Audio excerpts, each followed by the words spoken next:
Alan Stratton from As Wood Turns. At the last club meeting, I struck it rich in the club wood raffle. I got 2 pieces of wood. I believe them to be ash. This one is heartwood and this one is sapwood. And I figured, well, I need to take them and turn them and take them back to the meeting. So let's focus on this one. This one had just a hint of the grain showing through in the block. It was 5 inches by 3 inches. And I thought about just making a standard bowl shape, but I thought, oh, how can I maximize the grain appearance on this and do something just a little bit different. So I decided to make a rim that is not just flared out, but flared down. It's a little bit harder to do, but I think it has a nice effect. So let's turn this small reverse slipped bowl. To start with, I've marked center on one side of the wood. By pressing the wood against a flat faceplate, I am assured that most of the wobble will be gone. I can occasionally increase tailstock pressure to keep it from spinning. This works great for wood that has near parallel sides. Now I can start shaping the bottom half of this bowl.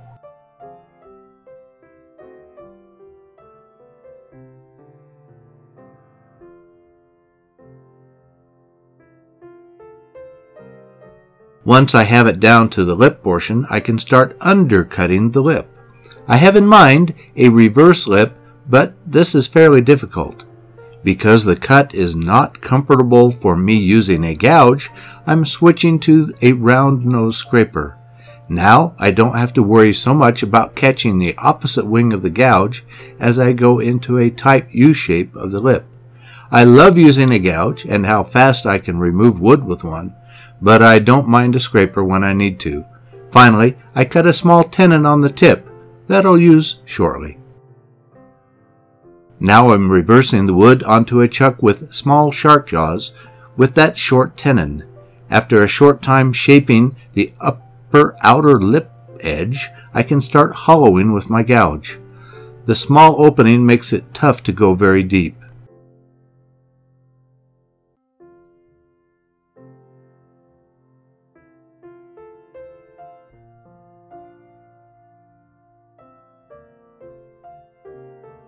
Here again, with this narrow opening, it's tough to keep using a gouge. So now I'm drilling a hole to my anticipated depth.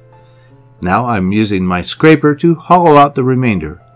It also helps to switch sides of the lathe and go around to the other side.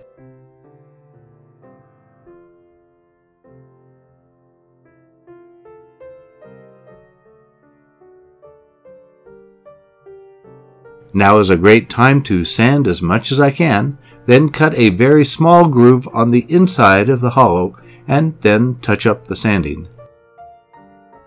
Then reverse the wood again onto an expansion mount into that groove.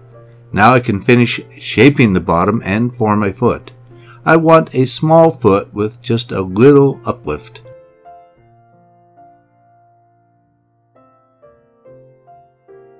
After sanding, then sign the bottom. I'm using my shop-built pyrography gear. Then finish with walnut oil. A good soaking does the trick.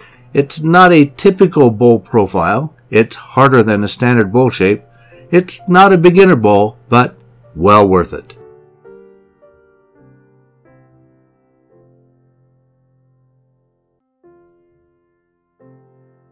That's all for this small bowl. Please give this video a thumbs up, subscribe on my website, and tell your friends. Please wear your full face shield. You'll thank me later, or cuss yourself for not wearing it.